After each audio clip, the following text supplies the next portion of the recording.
പണം കടം കൊടുത്തിട്ട് അത് തിരിച്ചു കിട്ടാത്തതിന്റെ പേരിൽ സാമ്പത്തിക ബുദ്ധിമുട്ട് അനുഭവിക്കുന്ന, മനപ്രയാസം അനുഭവിക്കുന്ന, കോടതികൾ കയറി ഇറങ്ങിയിട്ടുള്ള ഒരു മലയാളിയുടെയെങ്കിലും കഥ കേൾക്കാത്ത ഒരാളും ഉണ്ടാകില്ല. കാരണം ഇത് നമ്മുടെ നാട്ടിൽ വളരെ സ്വാഭാവികമായി നടക്കുന്ന ഒരു കാര്യമാണ്. പണം കടം കൊടുക്കുന്ന ആളുകളോട് എനിക്ക് പറയാനുള്ളത്, നിങ്ങൾ കൊടുത്തോളൂ. നിങ്ങളുടെ അടുത്ത് വന്ന് പറയുമ്പോൾ നിങ്ങൾക്ക് നോ പറയാൻ കഴിയില്ല. ചിലപ്പോൾ നിങ്ങളെ അടുത്തറിയുന്ന ആളായിരിക്കും. അവർ തിരിച്ചു തരുമെന്ന് നിങ്ങൾക്ക് വിശ്വാസം ഉണ്ടാകാം. അവരുടെ അവസ്ഥ കേട്ടിട്ട് നിങ്ങൾക്ക് സഹായിക്കണമെന്ന് തോന്നാം. ഇതൊക്കെ ഉണ്ടാകാം. പക്ഷെ എനിക്ക് ഒറ്റ കാര്യം പറയാനുള്ളൂ, നിങ്ങൾ പണം കടം കൊടുക്കുമ്പോൾ എന്തെങ്കിലും കാരണവശാൽ ഇദ്ദേഹം ഈ പണം തിരിച്ചടച്ചില്ലെങ്കിൽ, അല്ലെങ്കിൽ അദ്ദേഹത്തിന് എന്തെങ്കിലും അത്യാഹിതം സംഭവിച്ചാലോ, നിങ്ങളുടെ കുടുംബം വഴിയാധാരമാകുന്ന രീതിയിലുള്ള തുക ഒരിക്കലും കൊടുക്കരുത്. നിങ്ങളുടെ വീടും പറമ്പും പണയത്തിൽ പോകുന്ന അവസ്ഥ ഉണ്ടാക്കുന്ന തുക ഒരിക്കലും കൊടുക്കരുത്. അദ്ദേഹത്തിന് തിരിച്ചടയ്ക്കാൻ കഴിഞ്ഞില്ലെങ്കിലും നിങ്ങളുടെ കുടുംബ ഭദ്രതയെ ബാധിക്കുന്ന രീതിയിലുള്ള ഒരു തുകയും നിങ്ങൾ ഒരാൾക്ക് കൊടുക്കരുത്.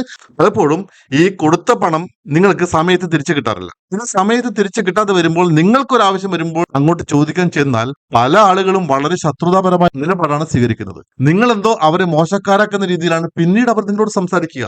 ആ കൊടുത്ത പണം തിരിച്ചു കിട്ടാൻ വേണ്ടി അവരുടെ വീട് കയറിയിറങ്ങി മനപ്രയാസം അനുഭവിക്കുന്ന ധാരാളം ആളുകളെ ഞാൻ നേരിട്ട് കണ്ടിട്ടുണ്ട്. എനിക്കും ചെറിയ അനുഭവമുണ്ട്.